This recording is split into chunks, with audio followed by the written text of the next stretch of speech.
We go to Ethiopia, then we fail to get what took us to Ethiopia. Then the government makes this a project. That project fails. And then the Prime Minister comes and there are negotiations taking place. What are the negotiations taking place? We have taken our state and basically nearly collapsed it into what? Into a failed state. Those are the challenges of our country. It has in fact nothing to do with Ruto and Raila. And yet we, as a small clarification, I am not saying that then no change will come. What I am saying is if the change doesn't come. First of all, you see, Sami, look at what we are discussing. We are discussing about elections took place 2.5 years ago. Then out of those elections, the elections had doubt created about the veracity, the truthfulness and honesty and the elections being legitimate and whatever. The president was confirmed after the Supreme Court made a ruling, all right, which many people really questioned the ruling and all that. Then we move in and kaboom, the system then begins to do what? To break down. And then the Gen Zs come along and then they start demanding those very basic issues about good governance and all that stuff. And then out of nowhere, what happens? Now you see, if you look back retrospectively, all right, now we then discover, oh my God, Azimio actually had the majority. All right, but whoever that was crafting the coalition government, which you, the broad-based agreement. Was that deliberate? The broad-based agreement is then negotiated. Why is it negotiated? Because I believe whoever that was advising the president must have told him, you do not have the numbers. Yeah. All right? So we've moved on. And then what are we doing? You have government agreeing that the individuals from the opposition, some you remember, you remember how the BBI and how NATCO were kicked out. The argument was very simple. The very essence of the structure of governance in the country, you are actually creating a mongrel. All right, this mongrel is now a mix of, Sam, I don't know whether I'm an opposition senator. Which the president has said will never form. Yes, through his campaigns and how Nusumuka, I mean, the irony of our politics and the hypocrisy of it blows me up.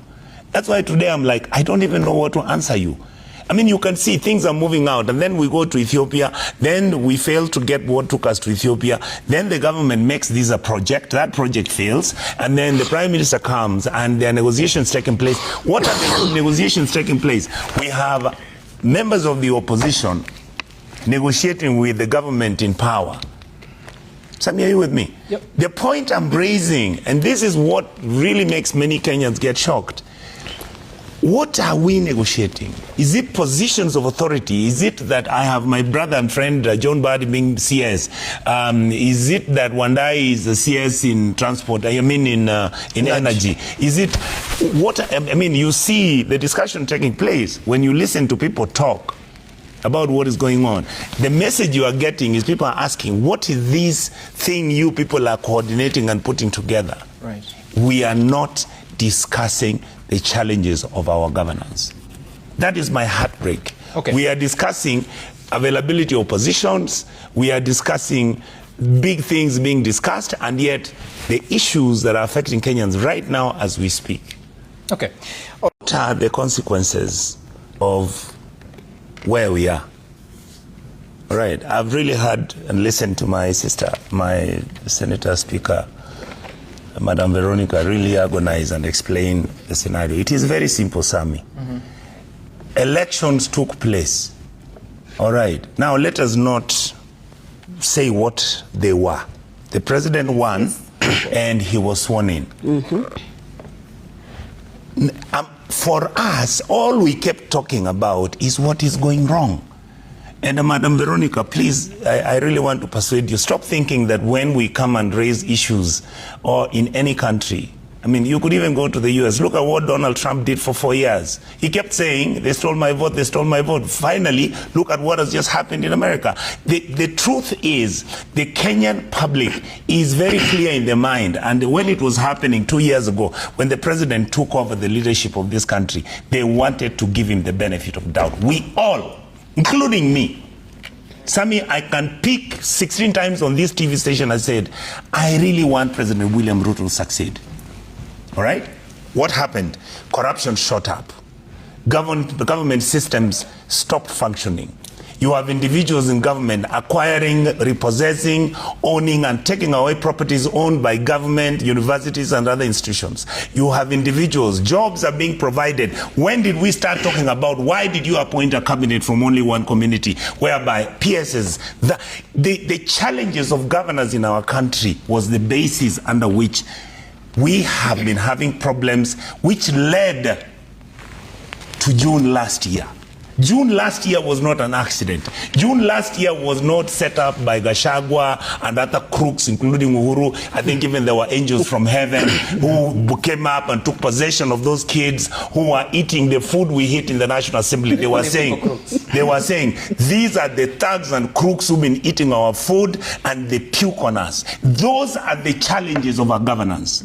So let's not run away from where we are. Now, here we are. How I would have wished that the president, in fact, before the June thing took place, or even last year, or even before he started talking with President Raila, with Prime Minister Raila, my suggestion, Sammy, is very simple.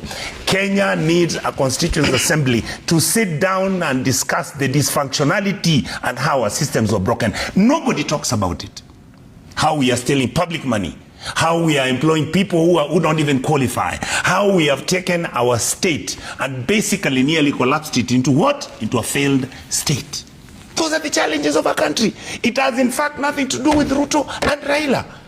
And yet we as the ruling class of this country, as Kenyans who are in positions of power, look at what is happening at the National Assembly. Look at what happens at the Senate. You know, don't we all know this? That people negotiate with the current executive, they are given facilitation, including government resources. Manzo, am I lying? Yeah. Where you find an MP is given 1.2 billion to go and do Maram roads in his constituency. From where? From the government coffers. So let me ask. Sorry, government coffers. Let me help. What vote? Let me help. There's no vote. The money is put in Kera.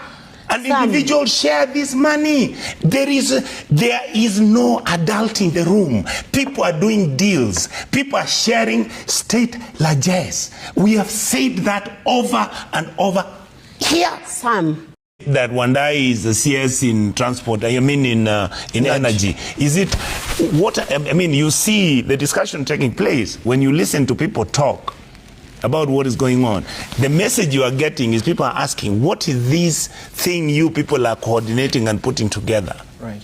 We are not discussing the challenges of our governance. That is my heartbreak. Okay. We are discussing availability of positions.